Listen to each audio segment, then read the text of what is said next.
Udah gak ada cerita lagi SSD yang kenceng tapi mahal. Udah PCIe Gen 4x4 yang speednya sampai 6000 Mbps dengan performa yang menggoda.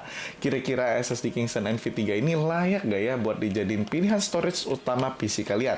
Tapi sebelum gue lanjut, like dulu video ini, subscribe channel CC Komputer, nyalakan loncengnya, dan share juga video ini kalau kalian ngerasa videonya bermanfaat, guys.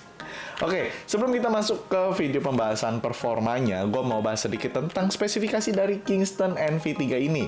SSD ini udah pakai interface PCIe Gen 4x4 yang udah jelas lebih cepat dibandingkan dengan generasi sebelumnya, yang sekarang masih banyak beredar di pasaran, yang artinya SSD ini punya kecepatan transfer data yang jauh lebih tinggi daripada versi sebelumnya. Ngomong-ngomong soal kecepatan transfer data, SSD Kingston NV3 ini punya speed read yang menurut gue sangat bersaing ya. Read-nya ada di angka 6000 Mbps dan write-nya ada di angka 5000 Mbps. Udah jelas lah ya, speednya ada jauh di atas storage lain kayak SSD SATA atau SSD yang masih Gen 3. Tapi ya jangan dibandingin dulu lah sama yang generasi kelima, karena secara harga juga masih beda jauh gitu. Sampel yang gue punya ini punya kapasitas yang 1 TB. Size segini sebenarnya cukup lega lah buat gue nampung banyak aplikasi, game, dan juga file-file yang berukuran besar.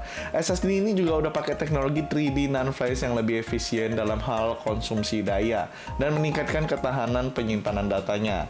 Soalnya SSD ini punya sekitar TBW di angka 320 TB, yang artinya kalian bisa transfer data melalui SSD ini berkali-kali sampai akumulasi data sebesar 320 TB. Oke, habis itu spesifikasinya. Sekarang gue mau tes SSD ini dengan beberapa benchmark. Dalam pengujian menggunakan Crystal Disk Mark, Kingston NV3 ini bisa menorehkan performa di atas apa yang dijanjikan.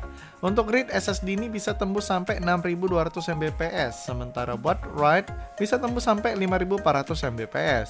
Selain performanya yang lumayan, gue sambil cek juga suhunya. Rata-rata suhunya sekitar 45-40 derajat pas di benchmark, dan maksimum temperature-nya ada di 50 derajat aja. Cukup adem lah, walau gue cuma pakai heatsink bawaan motherboard. Dalam kegiatan sehari-hari kayak booting Windows, transfer file video atau foto, buka Adobe Premiere Pro, atau game-game yang cukup berat kayak RDR2, SSD ini bisa dengan mudah menjalankan itu semua dengan lancar dan tanpa lag sama sekali. Ya iyalah, speed rate-nya aja udah 6000 Mbps gitu, yang udah overkill menurut gue sekedar untuk buka aplikasi atau game. Setelah gue coba beberapa kali dengan berbagai skenario penggunaan sehari-hari, gue cukup puas sih dengan performa yang dihasilkan sama SSD ini. Apalagi harganya yang udah terjangkau banget di 1.089.000 per video ini gue buat. Bisa dibilang ini salah satu SSD yang bisa dijadikan pilihan buat kalian yang mau punya performa SSD yang tinggi tapi budgetnya pas-pasan. Kalau memang di luar sana masih ada yang lebih cepat, pasti kayak ya SSD Gen 5 lah, tapi ya harga yang mereka tawarkan tuh juga sesuai dengan speed yang mereka kasih. Ya masih overpriced sih menurut gue.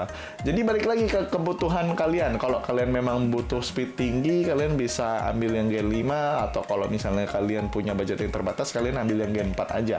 Di CC Komputer sendiri ada 3 size yang kita jual, mulai dari yang 500GB, 1 TB, dan 2 TB.